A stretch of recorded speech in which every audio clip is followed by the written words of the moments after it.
Hey, what's going on, everybody? This is Hilliard. Welcome to Mushroom Wonderland.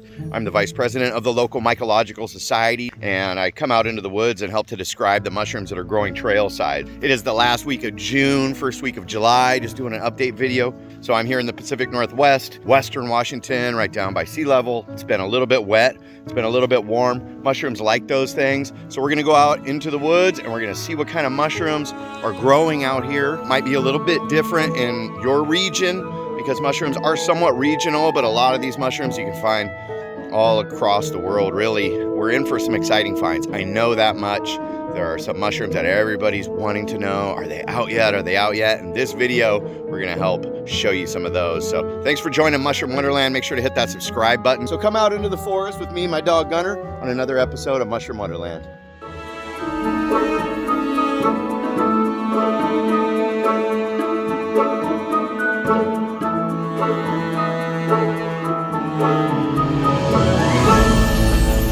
Welcome to Mushroom Wonderland.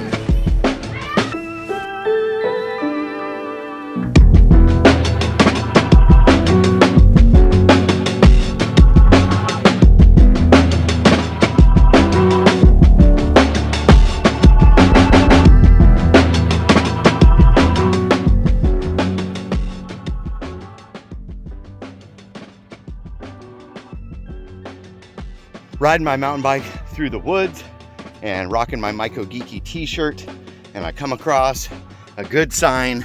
Let me flip this camera and show you what I found on the side of the trail right now on this hot summer day. Look right down here under the salal. You see this little sherbet colored morsel popping out? That's a chanterelle, all right. They're here. Golden chanterelles are here for the little summer fruiting. So I call them butter sponges. They're just little nuggets like this, and those recent rains, and then we got this warm weather, and it usually does this. It'll trigger a little flush of chanterelles. So there you go, your Pacific golden chanterelle button, and they're officially out.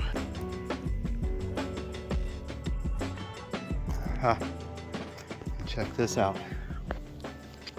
We got more signs. These are clusters. These are little butter sponges. These are all chanterelles, little golden chanterelles. So no, they're not Cantharellus roseocanis. These are not the rainbow chanterelle. Rainbow chanterelle is gonna have really bright orange gill surface. These guys, very sherbet colored, especially when they're young. They're really devoid of much moisture, so they probably won't develop too much bigger. Just these nice little morsels. But here they are. You see these little clusters of pins of primordia. And then right here is an example of one that has actually like aborted. It's no longer gonna grow, those two right there. Right here, we've got some more right next to this Douglas fir cone. Look, here's more. And even more right here. So definitely chanterelles popping up. We could leave these be, come check back on them in a few days, but you know, without rain and with this heat, they'll probably stop growing. They're not going to get a ton bigger. But go check your chanterelle spots. You might get enough for a little meal, you know. And don't be a hater. Don't be a pick shamer. If people want to pick these little nuggets, whatever, man. Look at that. Oh yeah. Total butter sponges. So anyways, I'm going to take just a couple of these to throw them in tonight's steak sauce. You got to clean them off really good. There's a bunch of little nuggets right around here actually, but there you go. Golden chanterelles are popping up here in the Puget Sound. Beautiful. So although it's very exciting to be finding the first chanterelles of the season, don't get your hopes up too high. I've seen it happen before where this little crop of butter sponges pops up and then it just stays too dry, and they basically just stay as little pins or even primordia. You'll just see a little crumbly orange crumble where a chanterelle would grow if it had moisture, but I've seen them kind of abort. So other people might be familiar with that term with cultivating other types of mushrooms, but what'll happen is they start to grow, but they just decide that it's not the right conditions and then they just die. So there's a possibility that that's going to happen, but usually we'll have a good enough fruiting to collect a pound or two from your favorite spots and have a nice dinner of chanterelles or two with your friends. And then they kind of go dormant again, and we'll see them come back in September or October when the real rain starts. So this is kind of like a little bonus time in my experience for chanterelles. Now I'm sure that there are little microhabitats and microclimates that facilitate chanterelle growth all the way through summer and fall. That's not what it's like around me. So again, I'm just speaking from my own experience on how these mushrooms grow and act. And so it's cool to be seeing young little golden chanterelles pop up, but I'm not really holding my breath because it looks like we're going into like an 80-degree dry stretch as far as the eye can see. So I don't know how much bigger they're going to get. Mushrooms need water to grow. So without rain, the mushrooms just don't grow.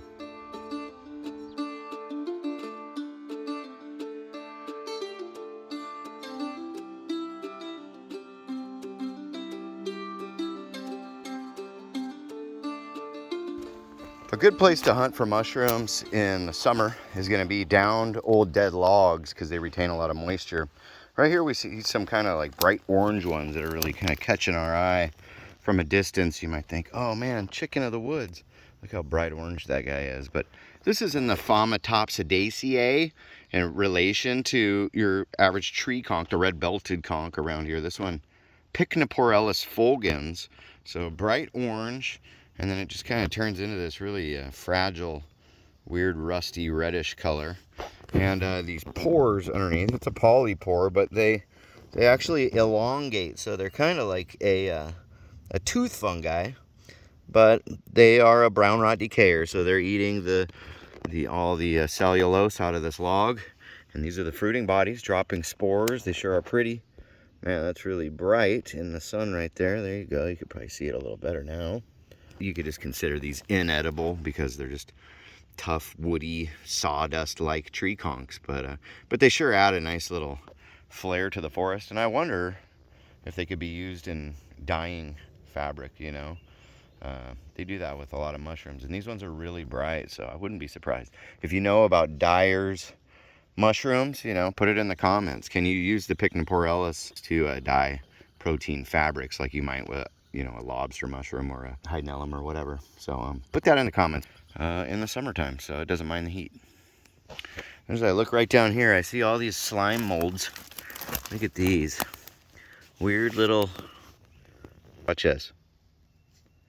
Ooh, it just squeezes some poo out. So, oh, cool. That one's puffing some powder, so like little puff balls. Ooh, spiders. Those are neat. I like them.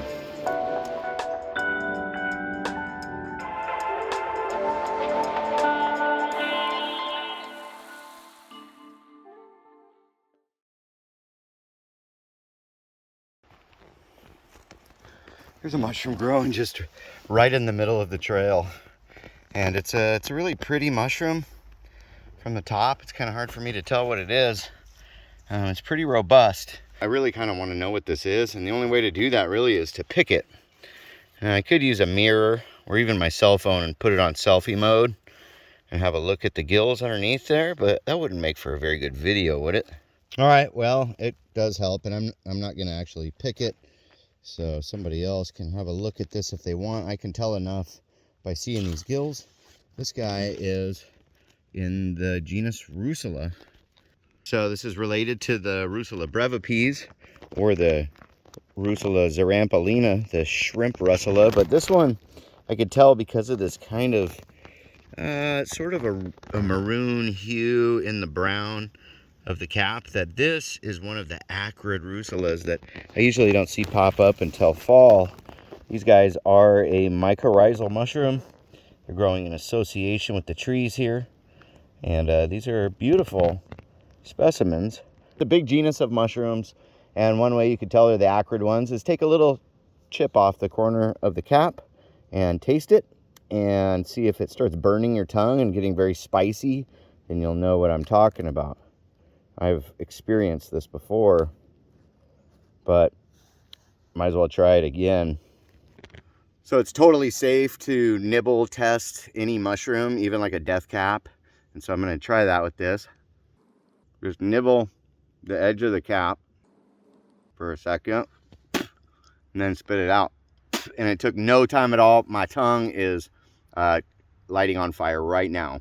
Very spicy, super spicy and acrid. Not want to eat that thing, man. I'm gonna have to drink some water. I'm out here mountain biking. I just took my helmet off, but you should try that, see what it feels like, and then you'll know how to identify the russulas that you don't want to eat. This will go away in like 5 minutes or something, but they let you know they do not want to be eaten. So they call these mushrooms the brittle gills. The genus Russula, closely related to Lactarius. These are all very brittle mushrooms. You could just take this stem and just snap it like chalk. And all the Russulas do that. Definitely try that nibble and spit test just to know what it does feel like on your tongue. The acrid burning sensation of a acrid Russula.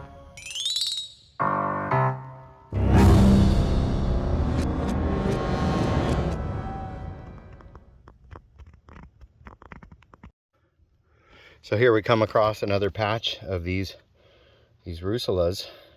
It's got a little blushing to the stipe, see that? The shrimp Russula can do that too. See that little pinkish blushing right there? But this one being that super acrid one, this one's a little bit moldy, but there's a few of them coming up right here. So the brittle gills, they snap, they don't bend, they break, kind of like the structure of like styrofoam. Little balls is kind of how their cell structure is. And then what's really cool is you can find these bad boys and find a nice tree, and they kind of shatter when they hit the tree. But right behind it, right down here, we see another Amanita gemata group. So this one's got the little patches of veil remnant on top, striated margin, those little lines right there. It's going to be coming out of a little vulva. There's that super indicative annulus hanging down, the partial veil. So Amanita gemata coming up this time of the year in mycorrhiza with these evergreen conifer trees here. So these ones typically no good for eating. They contain toxins. Better just to leave that one alone.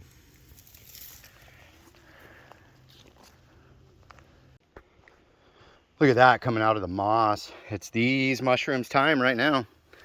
These are these Russulas that are this kind of brownish pink color. And look at, they just poke right up through the moss. It's always fun to find beautiful little mushrooms peeking out of the moss like that. Check this out, another grouping of Russulas. Now these ones are white, but they're long stemmed and they're very thin long stems.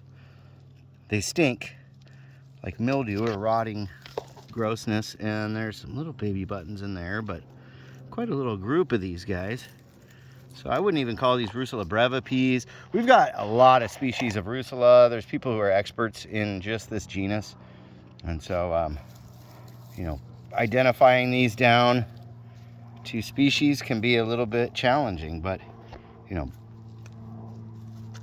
this guy's been they're kind of old and deflated, but again, it breaks off clean. That lets me know for sure this is in the Russulaceae. So different than those really bitter, acrid ones. I don't know if these ones are acrid or not, but another simple nibble and spit test would tell the truth. That's at least one way you can identify the Russula, the easily breaking stem.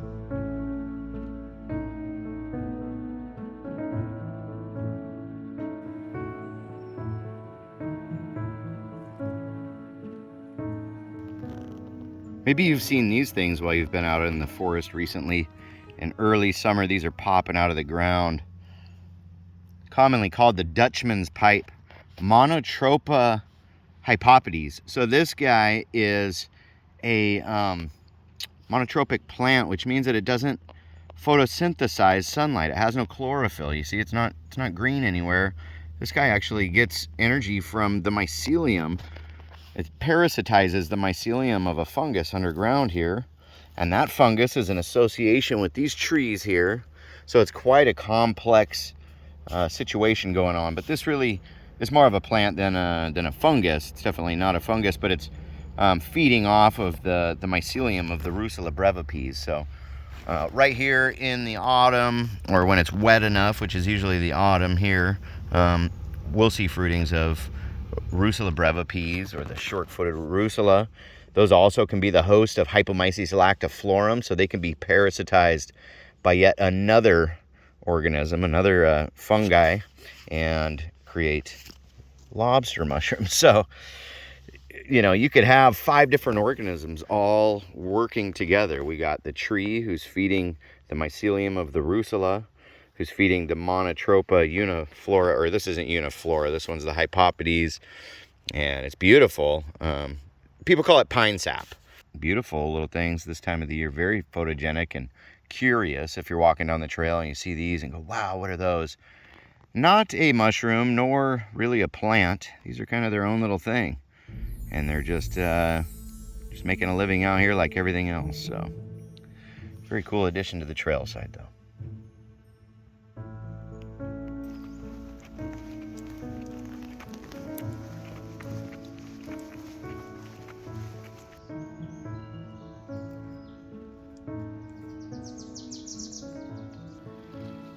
Look right here on this log, just growing in the sunshine. These beautiful Trametes versicolor. The turkey tail mushroom. Look at these guys. Very dark. I've heard the more dark, the more medicinal. I heard that from a pretty credible source when I was in Telluride. But look underneath here and you can see it's a pore surface. So this little tiny holes where the spores are produced, these are called pores. And this one, the most highly studied medicinal mushroom in the world, Trametes versicolor, or the turkey tail. You can see why it's called a turkey tail. Looks like a cartoon turkey tail that your kid makes, you know, around Thanksgiving or whatever. Or maybe you make them. I don't know. I don't know how old you are. These mushrooms, you could pick them, you could dry them, you can make them into a tincture or just a simple tea by simmering the fruiting bodies in the tea. I've heard that you should pulse up the fruiting bodies and include those in the tea. Drink the fruiting body and everything. Doesn't sound all that appetizing, but that's how you're going to get the most medicinal benefit. Apparently, Paul Stamets' mom overcame cancer using turkey tail treatment. Screw it. I decided to pick them. This is what it looks like when you fill your mountain bike shorts with turkey tails. It's all good. Look at this big, handsome looking mushroom growing here on the side of the trail. Let's go down to the bottom, see what we got. It's pretty deep down there. There we go. There's Loki, the new dog. We got an Amanita, probably Amanita gemata group. You can see the annulus right there. That's the ring on the stem. White gills, not attached to the stipe there. And it's coming out of a little vulva down here. It's actually up right there, you can see it. So it's got a little striation on the edge of the cap right here. Amanita being a big genus of mushrooms, also containing the most deadly mushroom in the world, Amanita phalloides, responsible for like 90% of all mushroom deaths. So this one, not that deadly. Probably make you pretty sick though, so leave that one behind. If you like what I'm doing here, not only subscribe and maybe hit that thumbs up button, but if you want to help support me and what I do, you could come over to Patreon and become a patron for like $5 a month. Huge shout out to the people on Patreon that are helping me out. You know, I love bringing the mushrooms to you guys and making these fun little videos. Help a brother out. If you love Mushroom Wonderland, check that out. And yeah, let's keep going in the woods.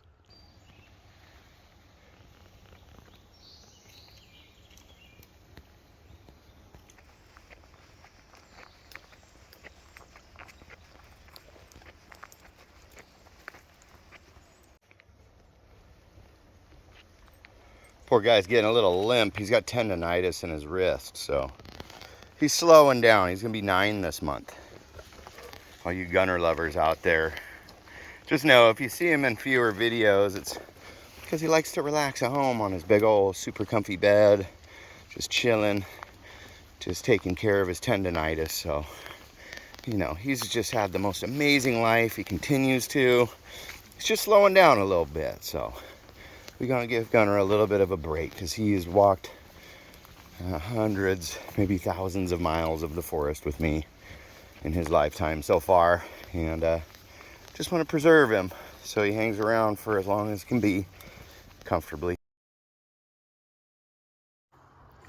If I look out over this bog, I can see a bunch of oyster mushrooms fruiting off of these trees, these alder trees growing in the swamp, Pleurotus austriatus or something similar to that, our native PNW white oyster, but still fruiting into summer, so there's a little update. I've talked a lot about those on recent videos, so I'm not gonna really go into it, but check those trees out.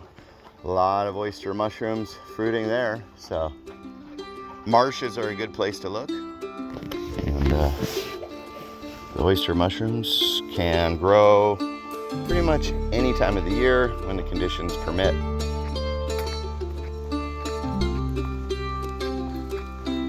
We'll see you on the next episode. So much love, everybody. Peace.